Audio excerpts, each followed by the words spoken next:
Good day, honorable members. My name is Zakia Farid, and I am the technical manager responsible for communication and stakeholder engagement at AFROSAI-E.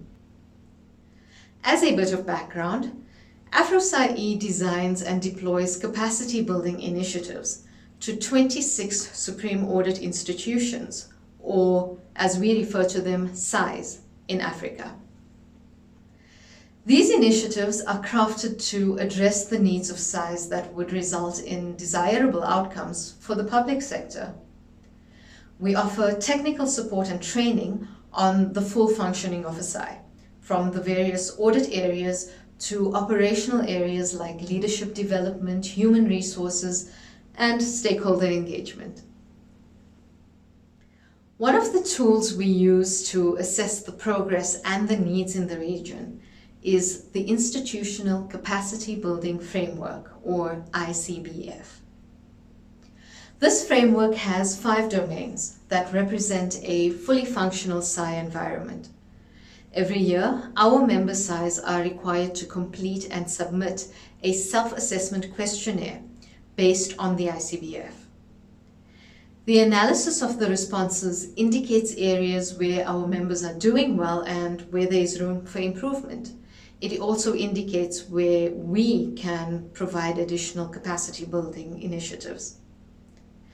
Effective stakeholder engagement is critical for the success of any SAI, and as such, it has its own domain.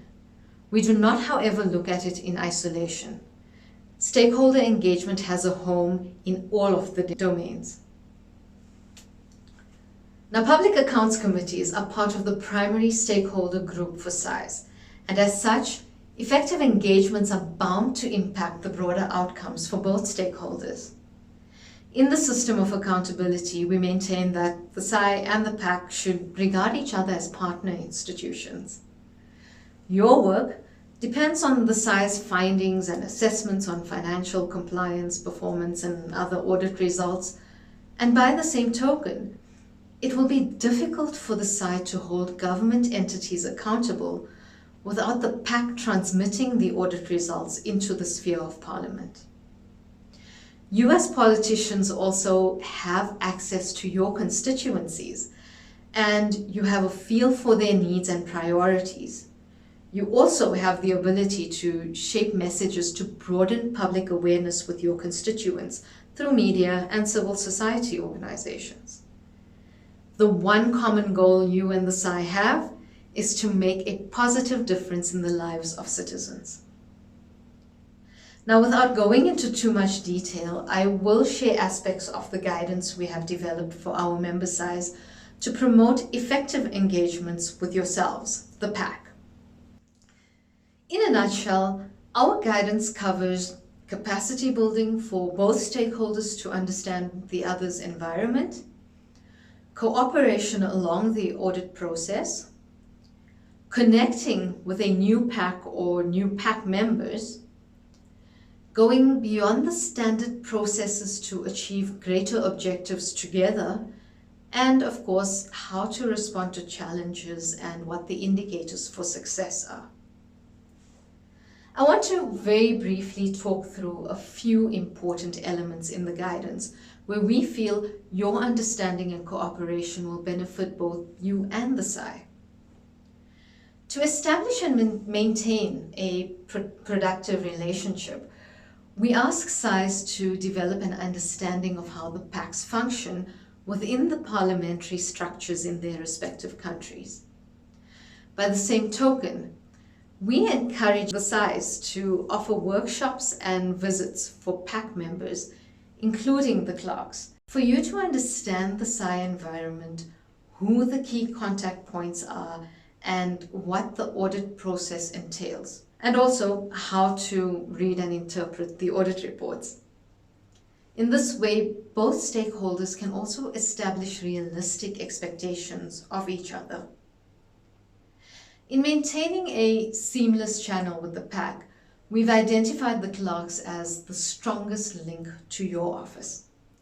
They tend to remain in their positions for longer periods, so We view the clerks as the point of stability who would understand the relationship built with the SAI, and they can enable smooth transitions when new members are appointed or when whole new PACs begin their terms. On the topic of SAI-PAC cooperation along the audit cycle, there is no golden rule. Some PACs only engage with the SAIs when the report is submitted, while in other countries, PACs are even able to request an audit, or they participate in the annual audit planning. An important factor to note is where PACs or even Parliament are able to request specific audits, we encourage the SAIs to be very cautious. Most SAIs have the freedom to decline such requests that you may make, especially if these requests seem to be politically charged. In some countries, it's not common practice for PACs to be involved in audit planning because the SAI may fear for its independence, especially if PACs intervene with political motivations. The SAI is supposed to remain neutral and not compromise its integrity and independence. The integrity of a supreme audit institution is the most important, especially if the citizens are to be confident of the oversight that the SAI provides. And this is why we constantly emphasize the independence and autonomy of a SAI. As members of Parliament, your support in this is imperative. The Mexico Declaration on SAI Independence identifies the important role that parliaments play in supporting and safeguarding SAI independence. In countries where SAIs do not have autonomy, you become a critical partner in advocating for this autonomy to strengthen the system of accountability in the country. And still on the topic of strengthening accountability, if the SAI and the PAC operate as partners and consider each other as promoters of accountability and improvements in governance and administration, then they should also consider going beyond their daily business to increase their outreach and impact together. Forming a cluster of accountability with other stakeholders devoted to good governance or public management, like anti-corruption agencies, ombudsman institutions, or reputable civil society organizations, could prove beneficial for the bigger picture. We suggest two ways to operate such a cluster. One is technically, where linking capabilities, knowledge, and networks can add to the scope and quality of statements and action plans of the partners.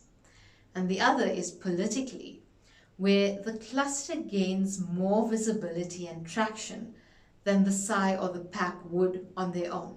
Even if some messages are uncomfortable for some vested interests, it would become difficult to ignore, undermine, or discredit these messages if there are many voices reinforcing them.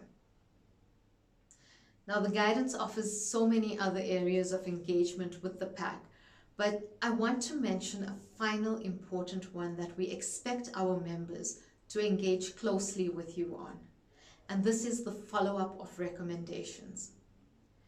The recommendations in the audit reports are often reiterated in the PAC reports, and following up on these becomes the responsibility of both the SAI and the PAC. Cooperation on monitoring and tracking the status of recommendations will be mutually beneficial. If this is an area your SAI is not yet discussing with you, please do raise it in your engagements with them, because having a system to track implementation of recommendations points to overall outcomes and eventually impact, which is what we all aim for. I will repeat that common goal for both the SAI and the PAC: to make a positive difference in the lives of citizens through oversight and accountability. With singular focus, we hope to achieve this for our continent. Now, I am sure you have questions and may want more details, so please do contact us either through the AFROPAC Secretariat or the email address on screen now. For now, I hope that the few pieces of information I've shared enable you to better strategize on collaboration with Supreme Audit institutions.